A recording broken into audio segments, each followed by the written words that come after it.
Olá, pessoal! Vamos para um conjunto de duas aulas, aula 1 e aula 2, onde o assunto é sobre a compensação da energia reativa, ou seja, a compensação do fator de potência.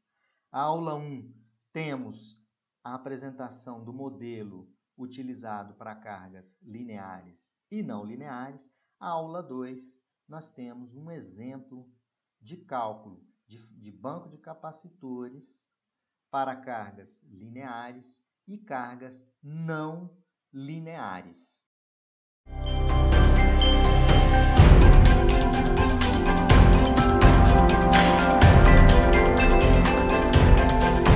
Energia reativa, né? Ou seja, compensação do fator de potência. A nossa aula 1 é sobre o modelo para compensação de energia reativa em cargas lineares e em cargas não lineares. Vamos a uma pequena introdução. Com a automatização, surgiu a necessidade de controle preciso da operação das cargas nas indústrias, centro de processamento de dados, centros comerciais e residenciais. A compensação da energia reativa, hoje em dia, é muito utilizado na compensação do fator de potência que nós vamos estar verificando. E também usa-se sistemas de controle para a entrada desses sistemas de compensação de energia reativa. A compensação da energia reativa, ela torna-se um fator importante na melhoria do fator de potência das cargas elétricas e também da redução das distorções existentes na tensão e corrente. Em qualquer instalação alimentada por corrente alternada, a energia pode ser decomposta em quê? Em energia ativa, que é aquela energia que é medida em kWh, é a energia que é transformada em energia mecânica, em calor ou em outra modalidade, certo?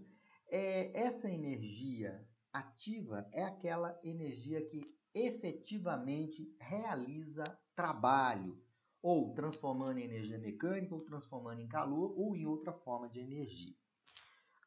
Outro ponto muito importante a se falar, a demanda ou potência ativa é a energia ativa em uma unidade de tempo, por unidade de tempo. Então, o que é a potência ativa? É a energia sobre o tempo, ou seja, conhecido como demanda de potência ativa, medida em quilowatts.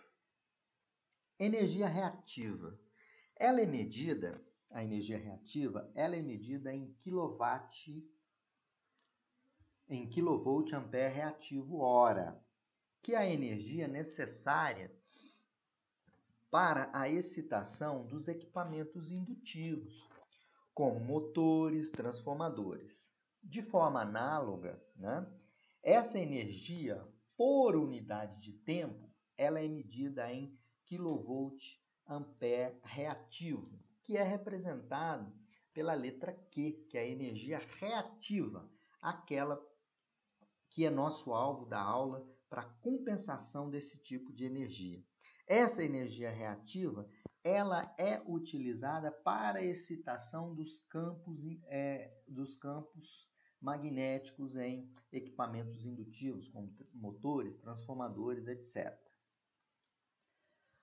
Bom, a potência aparente, ela é medida em kVA, que é kilovolt ampere reativo, né?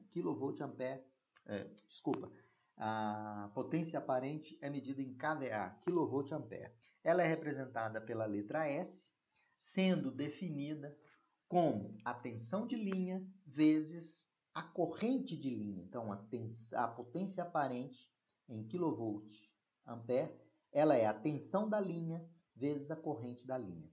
VL é a tensão de linha e L corrente de linha. Vai depender, se for um sistema monofásico, a expressão é S é igual a VL e L. Se for um sistema trifásico, S é raiz de 3, VL e L. Triângulo de potências. A potência aparente no sistema trifásico, ela é dada por essa expressão, potência aparente.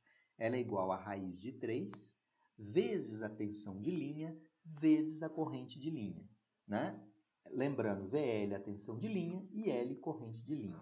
Para sistema monofásico e bifásico, S não tem um raiz de 3. S é igual a VL vezes IL, tensão de linha, corrente de linha. Lembrando que o triângulo de potências, ele é utilizado no cálculo da potência ativa, na potência aparente, né, para a gente fazer a compensação. O fator de potência, ele é dado pela razão. Fator de potência. Fator de potência é o cosseno do ângulo entre a potência ativa e a potência aparente. Então, cosseno de φ é o fator de potência, que é a razão entre a potência ativa, que realiza trabalho, e a potência aparente. Ou seja, chamamos de Fp é igual a cosseno φ, que é a potência ativa dividido pela potência aparente, que é o cosseno do ângulo, que é cateto adjacente, que é P, dividido pela hipotenusa, que é S no meu triângulo. Nesse triângulo, esse triângulo nós vamos usar ele para cargas lineares, tá? Mais à frente nós vamos definir o modelo, apresentar novamente esse modelo. Então, o quadrado da potência aparente é igual à soma dos quadrados das potências ativa e aparente, né? Então, S ao quadrado é igual a P ao quadrado mais Q ao quadrado. E eu posso tirar dessa expressão que S é a raiz quadrada de P ao quadrado mais Q ao quadrado. O Q, ele é igual a S vezes seno φ. Então, se eu tiro aqui seno de φ, é cateto oposto, que é Q, sobre a hipotenusa, que é S. Como eu quero calcular o Q, Q é igual a S vezes seno de φ. Se o sistema é trifásico, o S é raiz de 3VI vezes seno φ. Ok? Potência P. Como que eu calculo a potência P? Eu calculo pelo cosseno de φ, que é o fator de potência. Cosseno de φ é P sobre S. Ou seja, P é igual a cosseno φ vezes S. Então, P cosseno φ vezes S. Se o S é um sistema trifásico, é raiz de 3VI cosseno φ. Então, esse é o triângulo de potências, que a gente pode aplicar esse triângulo de potência em cargas lineares, que nós vamos ver mais à frente. Carga puramente indutiva. Bom, aqui eu vou fazer uma introdução de uma carga puramente indutiva. Bom, a tensão induzida no indutor, ela é dada por quê? A tensão induzida no indutor, VL, ela é dada pela indutância L, que é dada em Henry, vezes a variação da corrente em relação ao tempo. Mas que cargas apresentam um comportamento indutivo? São cargas que têm enrolamento, bobinas, como motores elétricos, transformadores, ar-condicionado, né? São essas cargas que existem em indutância. E a tensão induzida no indutor, ela é LdI/dt, ou seja, é a indutância vezes a variação da corrente em relação ao tempo, ou seja, a derivada da corrente em relação ao tempo. Eu tenho aqui um circuito representando uma carga puramente indutiva. Então, eu tenho uma tensão V aplicada e uma corrente I que vai circular nesse indutor, nessa carga puramente indutiva. A tensão, eu vou chamar que a minha tensão V aplicada nos terminais do indutor, ela é um V0 cosseno de ômega t mais sigma, que é uma defasagemzinha aqui. Então, é V igual a V0 cosseno de ômega t mais sigma. O que eu quero encontrar é a corrente que vai circular nesse indutor. Já vou adiantar que, quando eu aplico uma tensão alternada nos terminais de um indutor, vai induzir uma tensão. E essa tensão induzida é essa tensão que eu estou apresentando aqui, VL, L, DI, DT. Porém, surge inicialmente nos terminais uma tensão. E existe um campo magnético oposto que opõe a passagem da corrente. Então, a corrente não surge no indutor de imediato. A corrente vai surgir depois que é apresentada nos seus terminais essa tensão induzida. Então, podemos dizer que no indutor, vocês vão ver pela expressão aqui, que a tensão ela é adiantada da minha corrente. Então, eu quero calcular a corrente que flui através do circuito. Ela pode ser calculada da seguinte forma. Bom, eu posso multiplicar nessa expressão que eu estou passando o mouse, VL, LDI, DT, eu vou multiplicar VL vezes DT. E vou fazer a integração para retirar o DI aqui. Então, eu vou fazer a integral de VL dt é igual a L, que é uma constante, DI. Bom, a integral de DI é I, então vai ficar LI é igual à integral de VL dt mais C, que é a constante de integração. Retirando a corrente aqui, a minha corrente no indutor é 1 sobre L da integral de VL dt. Como a minha tensão VL é igual a V, então é V0 cosseno de ômega t mais sigma, eu vou fazer a integração. Então, I é igual a 1 sobre L da integral de V0 cosseno de ômega t mais sigma dt mais C, que é a constante de integração. A integral de um cosseno é o seno. Então, é o seno, a integral do cosseno é o seno de ômega t mais sigma, que multiplica 1 sobre L sobre a derivada aqui do argumento, que é ômega. Então, 1 sobre L ômega, V0, seno de ômega t mais sigma mais C. Esse seno de ômega t, eu posso transformar ele em um cosseno, né? Mas antes disso, eu vou chamar 1 sobre L ômega V0 igual a I0. Agora sim, eu vou transformar matematicamente esse seno em um cosseno. Então, eu vou ter I, que é a corrente no indutor, vai ser I0 cosseno. Olha, eu vou transformar esse seno em um cosseno. Então, basta somar menos π sobre 2, menos 90 graus, né? Então, I é igual a cosseno de ômega t mais sigma menos π sobre 2 mais C. Daqui a gente pode observar, comparando a tensão induzida lá no indutor com a corrente. Isso significa o seguinte, que a corrente IL no meu indutor, ela está atrasada em 90 graus, π sobre 2, né? 90 graus em relação à minha tensão.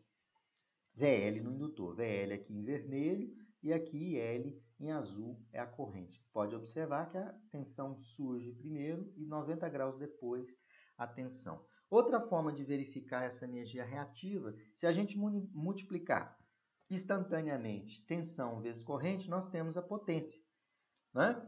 E o que vocês podem observar é o seguinte, a cada ponto que eu multiplico aqui, olha, positivo com positivo dá positivo. Aqui embaixo, quando eu faço a multiplicação negativo com negativo, vai dar positivo. Mas, nesses instantes aqui, olha, positivo com negativo vai dar um valor negativo de potência. Então, esse valor negativo de potência é o que a gente chama de energia reativa, ou potência, na verdade, energia reativa, consequentemente, uma potência reativa, que é aquela potência que ela é utilizada para magnetizar os campos dessas cargas, né? E essa energia é uma energia que ela, a cada ciclo de 60 Hz, essa energia, essa potência, é devolvida para a rede elétrica. Então, está aqui mostrando uma carga puramente indutiva, o seu comportamento. A corrente está atrasada em 90 graus da tensão no indutor. Está aqui, ó, tensão e corrente atrasada. Bom, agora vamos para uma carga puramente capacitiva, né? Vou mostrar a carga capacitiva, porque ela vai apresentar um efeito contrário à carga indutiva. A carga puramente capacitiva, nós vamos mostrar da seguinte forma. eu vou aplicar um potencial no capacitor. O capacitor tem aqui as suas placas, positivo e negativo. Vou estar aplicando essa tensão alternada e vai estar circulando uma corrente I. Essa tensão é a mesma que eu apliquei no indutor, é um V0, cosseno de ômega t mais sigma. A corrente, como é que eu calculo a corrente I? A corrente I é a variação da carga em relação ao tempo, dq dt. Bom, mas quanto que vale a carga no capacitor? A carga no capacitor, ela é a capacitância, né? A carga no capacitor é a capacitância vezes a tensão, né? É que está aqui, ó. Então, o que eu vou fazer? Eu vou derivar o cosseno de ômega t mais sigma V0 e vou multiplicar aqui a capacitância. Então, qual a derivada do cosseno? É menos seno. Está aqui, menos a derivada do argumento, que é ômega, vezes a capacitância, vezes V0, vezes seno de ômega t mais sigma. Vou chamar menos ômega c V0 de I0, como eu fiz anteriormente. Vou transformar esse seno em cosseno. Basta somar π sobre 2. Né? Então, I cosseno de ômega t mais sigma mais π sobre 2. Esse mais π sobre 2 implica que no capacitor a corrente está adiantada em 90 graus da minha tensão. Então, vocês podem observar aqui a minha corrente I. Olha, corrente I que está em vermelho, ela está adiantada em relação à tensão no capacitor, que é em azul, em 90 graus. Então, o efeito capacitivo, puramente capacitivo, ele tem um efeito contrário da carga puramente indutiva. A colocação em paralelo de um capacitor com uma carga indutiva, ele tem a função de compensação da energia reativa, porque o capacitor, né, a potência que seria devolvida na carga indutiva, o capacitor vai absorver essa potência, né, parte dessa potência, fazendo assim a redução do que a gente chama de fator de potência, compensando a energia reativa. Cargas lineares. Vamos definir o que é uma carga linear. Carga linear. Uma carga é linear quando a corrente do circuito que alimenta, ela não possui outras componentes, ou seja, não possui componentes harmônicas de frequências além de 60 Hz. Então, o que é uma carga linear? Uma carga linear é uma carga que não distorce a corrente que alimenta o circuito, ou seja, é uma carga que não gera harmônicas, né? Que são frequências além de 60 Hz. Essa é a característica de cargas lineares. Nesse caso de carga linear, podemos considerar a potência aparente como resultado da composição de um modelo vetorial das potências ativas e reativas. Ou seja, aquele modelo do triângulo de potências que eu apresentei para vocês, ele é aplicado em cargas lineares, onde não existe componentes harmônicas no circuito, né? Ou seja, a corrente que alimenta o circuito não possui outras componentes além das frequências de 60 Hz. Então, para cargas lineares, eu posso muito bem utilizar o triângulo de potências que nós vimos anteriormente, onde o quadrado da potência aparente é igual à soma dos quadrados da potência ativa mais a potência reativa ao quadrado. Isso eu extraio a raiz quadrada. E as outras relações, né, elas se mantêm. Cargas não lineares. Carga não linear é uma carga uma carga não linear quando a corrente do circuito que alimenta possui outras componentes harmônicas de frequências além de 60 Hz. Então, uma carga não linear, né, a corrente que alimenta o circuito possui harmônicas, né, são frequências múltiplas da fundamental. Nesse caso, a corrente eficaz do circuito torna-se diferente da corrente de 60 Hz. Existe uma distorção e, consequentemente, não podemos dizer que a potência aparente é igual, né? A potência aparente também será diferente. Bom, aqui tem uma frase extraída, um trecho extraído do livro do Adhemário Cotrim, dizendo o seguinte: Qual o modelo que eu utilizo para dimensionar bancos de capacitores para cargas não lineares? Um modelo interessante e de fácil compreensão adotado por alguns autores modifica o modelo do triângulo de potências que é usado para cargas lineares para o modelo de um tetraedro das potências. É uma nova variável, existe uma nova variável chamada de potência de distorção. Potência de distorção passa a ser inserida nesse contexto. Essa potência de distorção, pessoal, é devido às harmônicas, né, que são as múltiplas das frequências fundamentais, da frequência fundamental. Essa potência de distorção, ela é simbolizada, vamos simbolizar pela letra D. Ela guarda uma relação física com perdas e matematicamente ela é o acréscimo, ou seja, é a relação não linear da potência aparente quando existem componentes harmônicas na carga. Por isso que a gente utiliza esse modelo do tetraedro, né? A medida D, essa distorção D, ela é medida em kVA, D de distorção, né? Devido a kVA de distorção devido às componentes harmônicas que a carga, né, está sendo produzida. Aí o modelo do tetraedro funciona da seguinte forma. Então eu tenho aqui a minha potência P, minha potência ativa, simbolizada aqui onde eu estou passando o mouse. Tenho a minha potência S', está aqui. E tenho um triângulo de potências aqui embaixo, gente, olha, onde eu estou passando o mouse. Eu tenho o φ, o que é o cosseno de φ? É o fator de potência, né? Entre P e S', correto? E tenho aqui em cima, provocado pela distorção das harmônicas, eu tenho um S aqui, né? Um S. E tenho um ângulo entre S e S'. Esse ângulo é o ângulo φ, é o ângulo de distorção. Quanto maior esse ângulo, maior é o valor de D, que é a distorção. Então, o cosseno de φ, ou fator de potência em 60 Hz, também é tratado por DFT, ou fator de potência de deslocamento. O DFT é o fator de potência de deslocamento. Então, o tetraedro aqui, o tetraedro de potências, ele é o que nós vamos usar para cargas não lineares. Então, vocês vejam que eu tenho um D que produz a distorção aqui.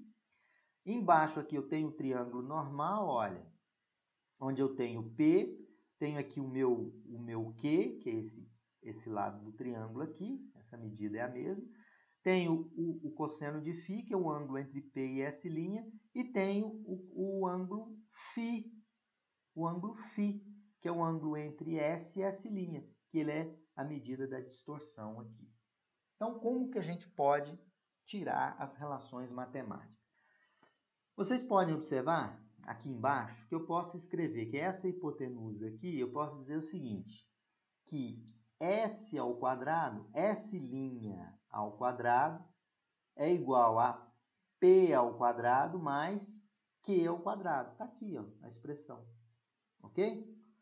Então, esse triângulo aqui embaixo tem aqui a minha hipotenusa, que é o S'. Então, o quadrado da hipotenusa é a soma do quadrado dos catetos, que é P ao quadrado mais Q ao quadrado aqui na minha projeção. E posso dizer também que aqui em cima, S ao quadrado é igual a S' ao quadrado mais D ao quadrado, essa projeção aqui, ó, no meu tetraedro aqui, certo? Então, S ao quadrado é igual a S' ao quadrado, D ao quadrado. S ao quadrado é igual a S' ao quadrado mais D ao quadrado. Aqui a gente pode observar que a potência aparente, levando em conta as harmônicas, ela é superior. Então, veja bem aqui na expressão de baixo. S ao quadrado é S' ao quadrado. Quem é S' ao quadrado? P ao quadrado mais Q ao quadrado. Tá aqui, ó. P ao quadrado mais Q ao quadrado. Mais D ao quadrado. Tá aqui. Certo? Se a carga é uma carga linear, o D é zero. Né? Aí fica P ao quadrado mais Q ao quadrado, raiz. Só que para cargas com distorção, S é igual a P ao quadrado mais Q ao quadrado mais D ao quadrado, que é a distorção, né, produzida pelas harmônicas. Como o fator de potência é definido, né, pela potência P por S, ou seja, o que é o fator de potência no meu triângulo? Ele é a potência ativa P dividido por S, né? P dividido por S. Quem é S? Se a gente olhar aqui no desenho, se eu achar aqui o S, como que eu acho o S? Quanto que vale cosseno de lambda? Que é esse ângulo aqui. Cosseno desse ângulo é cateto adjacente. Qual é o cateto adjacente? S'. Dividido pela hipotenusa S. Então, o meu cosseno de lambda, ele é S' sobre S. Agora eu quero achar o S. S é igual a S' dividido por cosseno de lambda. O fator de potência, como eu tinha dito, ele é P sobre S, então é P dividido por S, né? Que é a mesma coisa de que eu escrever aqui, ó, P é igual a S' vezes cosseno de φ', correto? Então, é S' vezes cosseno de φ dividido por S' cosseno de lambda. Logo, o fator de potência, quando eu tenho uma carga não linear, ele é reduzido pelo ângulo φ. Então, meu fator de potência passa a ser o cosseno de φ vezes o cosseno de lambda. Quanto mais harmônicas, maior a distorção, né, que eu tenho dessa corrente que está sendo aplicada, né, menor é o fator de potência. Então, eu passo a ter aqui cosseno de lambda, que é o ângulo entre a minha potência S e minha potência S', que ele é produzido pela distorção D harmônica. Então, o fator de potência agora, ele é cosseno de φ, que multiplica cosseno de lambda. Ok, pessoal? Bom, então assim a gente encerra essa primeira parte introdutória. Agora vamos para a aula 2. Essa aula 2 eu vou mostrar 2 exemplos de cálculo de compensação de energia reativa através de banco de capacitores. Para essa aula nós utilizamos o livro do Ademaro Cotrim de instalações elétricas da editora Pearson, edição 2009. Um abraço a todos, agora vamos para a aula